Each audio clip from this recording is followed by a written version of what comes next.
Tiffin এনেছিস রে? Sandwich বানিয়েছিলাম, মেয়েকে টিফিনেও দিলাম আর আমিও নিয়ে এলাম। আমি তো আজকে নাড়ু নিয়ে এসেছি। তাই?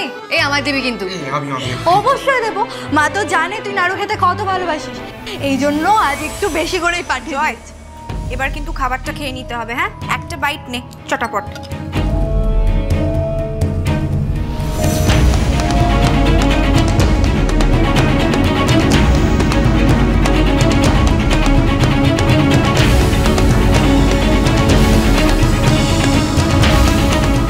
আচ্ছা রানী, আমরা ক্যান্টিনে যাচ্ছি, হ্যাঁ তুই তাহলে চলে আসিস, আমরা এগোলাম। হ্যাঁ হ্যাঁ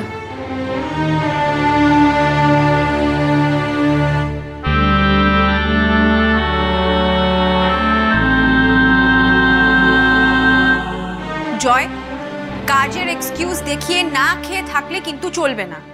তোর ডায়েট চার্ট ওয়াইজ আমি সব কিছু নিয়ে এসেছি। জয়, ডক্টর তোকে কিন্তু ভালো করে খেতে বলেছে, সেটা তো করতে হবে রে বাবা। আরে বাবা খাবো, আমি কাজটা করে নিতে দে, তারপর খাচ্ছি।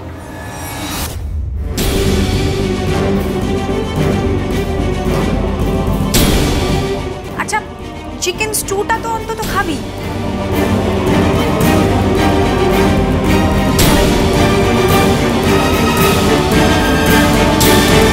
দিয়েই দে, বুঝলি? খিদেও পাচ্ছে। সেটাই তো বলছি তখন থেকে।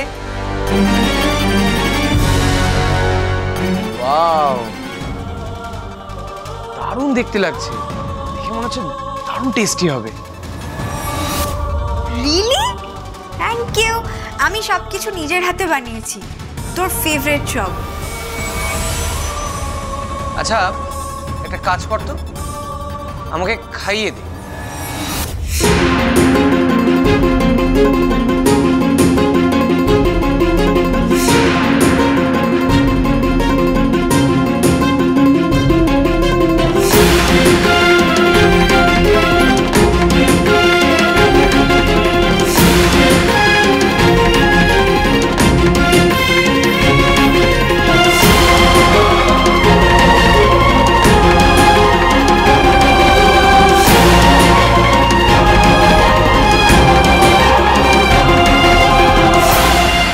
জয়, তুই কিন্তু এত স্ট্রেস নিস না, এমনিতেই সামনের ফ্রাইডের ওয়েলকাম পার্টিতে হ্যাঁ বলে চলে এলি। তুই জানিস তোর ওয়েলকাম পার্টির জন্য বাড়িতে খুব হইচই লেগে গেছে। বড় বৌদি তো পুরো কোমর বেঁধে লেগে পড়েছে। নিজের ওয়েলকাম পার্টিতে নিজের শরীরটা তো ঠিক রাখতে হবে নাকি? সামনের শুক্রবার দুর্জয়ের অনারে ওয়েলকাম পার্টি, ওই দিন তো আমাদের ম্যারেজ অ্যানিভার্সারি। দুর্জয়ের কি সেটা মনে নেই? তোমাদের জানি সোম থেকে রবি প্রতিদিন সন্ধ্যে ৬টায় স্টার জলসায় ও ডিজনি প্লাস হটস্টারে।